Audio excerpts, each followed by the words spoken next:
Assalamualaikum warahmatullahi wabarakatuh. Di sini kami akan melakukan pemeriksaan fisik pada ibu hamil. Sebelumnya kita mempersiapkan alat terlebih dahulu. Yang pertama ialah timbangan. Kemudian stetoskop, termometer, tensimeter,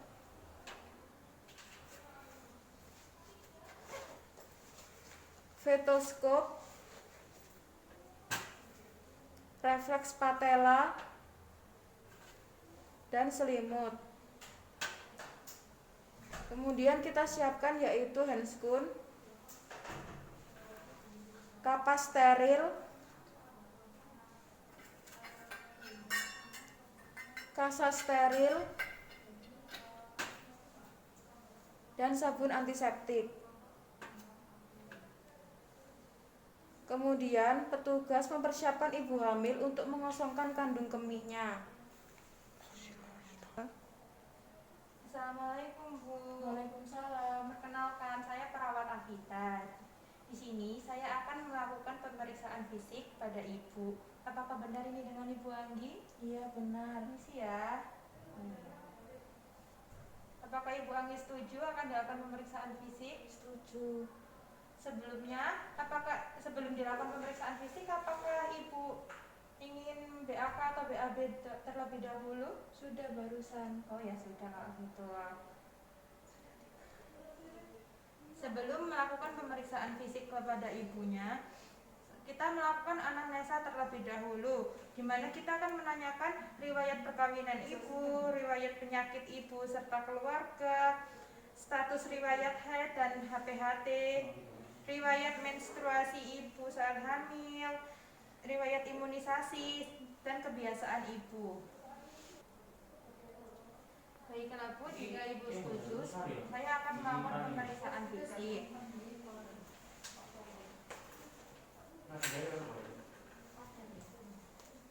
Saya tensi terlebih dahulu, enggak ya Bu? Iya.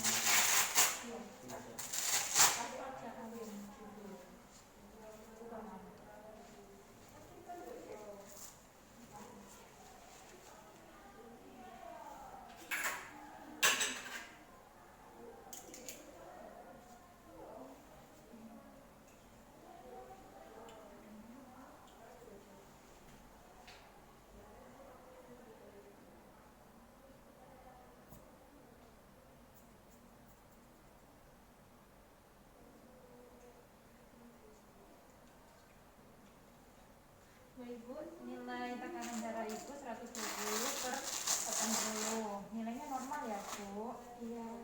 Apakah Ibu mengeluh pusing? Enggak. Sekarang minta tolong ya Bu, ini ditaruh di ketiak Ibu. Saya akan melakukan pengukuran suhu. Permisi Bu, boleh pegang tangannya?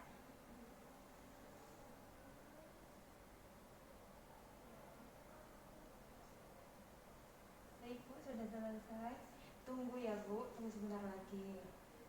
Sudah Bu, sudah 5 menit.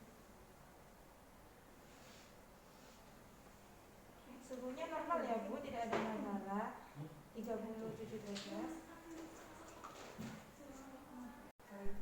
Setelah melakukan pemeriksaan tanda-tanda vital pada ibu hamil, kita akan melakukan pengukuran tinggi badan dan berat badan pada ibu. Meminta ibu untuk turun dan dilakukan pengukuran tinggi badan serta berat badan. Setelah melakukan pengukuran tinggi badan serta berat badan, kita melakukan pemeriksaan head to toe pada ibu hamil. Permisi ya Bu, saya akan melakukan pemeriksaan mulai dari kepala sampai ekstremitas bawah. Dilakukan pemeriksaan kepala, dilihat kondisi kulit kepala sama distribusi rambut serta kondisi rambut. Setelah itu melakukan pemeriksaan mata.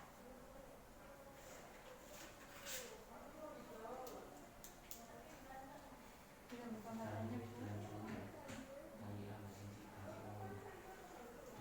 Kita lihat kondisi pupil serta konjungtivanya juga dilihat. dilihat apakah pucat atau tidak, serta dilihat seleranya juga.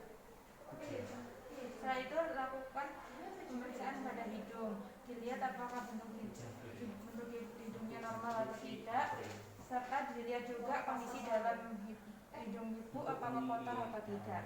Setelah itu lakukan pemeriksaan mulut, dilihat apakah ada bibir sumbing atau tidak, terus di dalam mulut terdapat lidah, dilihat juga kondisi lidahnya serta langit-langitnya. Ini di center ya, di senternya. Dan juga dilihat giginya apakah ada yang berlubang atau tidak. Setelah itu dilakukan pemeriksaan leher, dilihat apakah ada kelenjar tiroid atau tidak.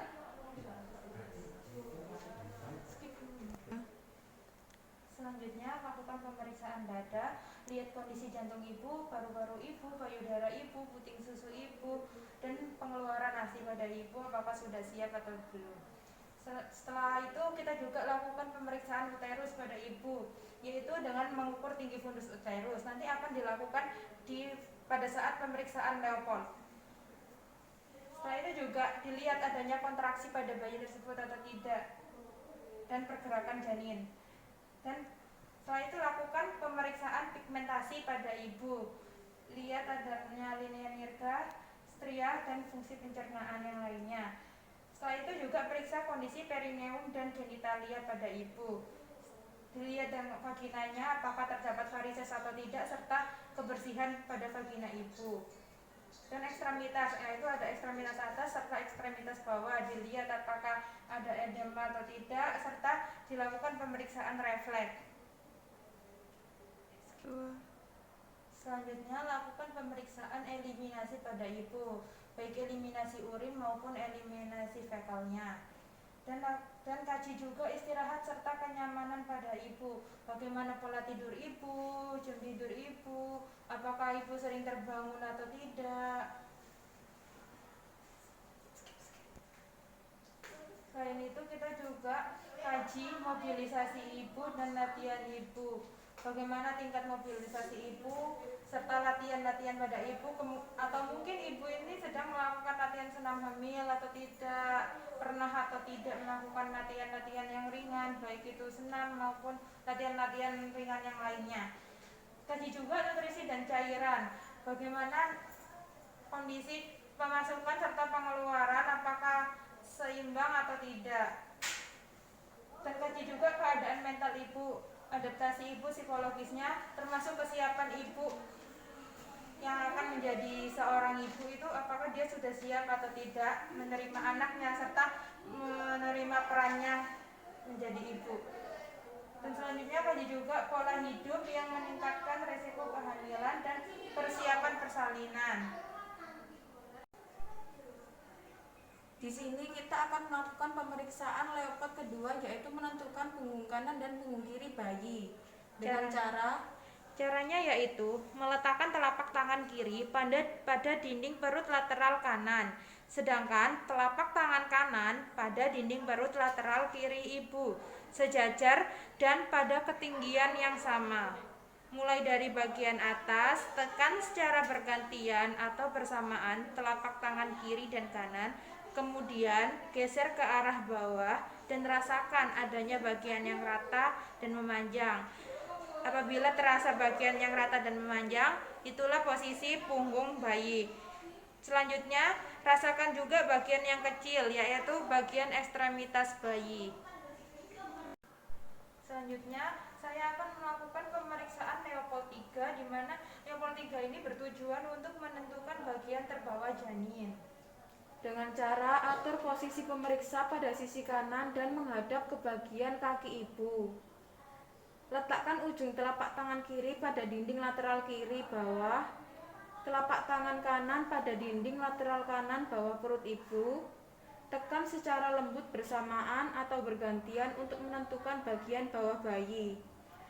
Bagian keras, bulat, dan hampir homogen adalah kepala, sedangkan tonjolan yang lunak dan kurang simetris adalah bokong. Setelah dilakukan pemeriksaan Leopold 3, didapatkan ternyata bagian terbawah janin yaitu kepala, dan janin berarti benar. Selanjutnya lakukan pemeriksaan Leopold 4, yaitu untuk melihat apakah bagian terbawah janin ini sudah memasuki pintu atas panggul atau belum. Dengan cara letakkan ujung telapak tangan kiri dan kanan pada dinding lateral kiri dan kanan uterus bawah. Ujung-ujung jari tangan kiri dan kanan berada pada tepi atas simfisis. Temukan kedua jari kiri dan kanan, kemudian rapatkan semua jari-jari tangan kanan yang meraba dinding bawah uterus. Perhatikan sudut yang dibentuk oleh jari-jari kiri dan kanan. Apabila jari-jari tangan kanan dan kiri bertemu, yaitu disebut konvergen. Apabila tidak bertemu, dinamakan divergen. Kemudian pindahkan ibu jari dan telunjuk tangan kiri pada bagian terbawah bayi. Bila presentasi kepala, upayakan memegang bagian kepala di dekat leher, dan bila presentasi bokong, upayakan untuk memegang pinggang bayi. Setelah melakukan pemeriksaan Leopold pada ibu, selanjutnya yaitu melakukan pemeriksaan akhir, yaitu mengevaluasi kegiatan akhir, yaitu dengan menanyakan perasaan klien, menyimpulkan hasil kegiatan, serta mencatat hasil-hasil dari pemeriksaan yang tadi kita lakukan. Setelah kita lakukan evaluasi serta dokumentasi, kita izin ke ibu untuk meninggalkan ibu dan ke ruangan nurse station. Permisi ibu, setelah dilakukan pemeriksaan fisik pada ibu, apakah ada yang ingin ibu tanyakan kepada saya? Tidak. Baik, jika tidak ada yang ingin ibu tanyakan, saya izin pergi dulu ya bu. Ya. Jika ibu membutuhkan sesuatu, ibu bisa pencet bel, nanti saya akan datang kembali. Terima kasih, assalamualaikum.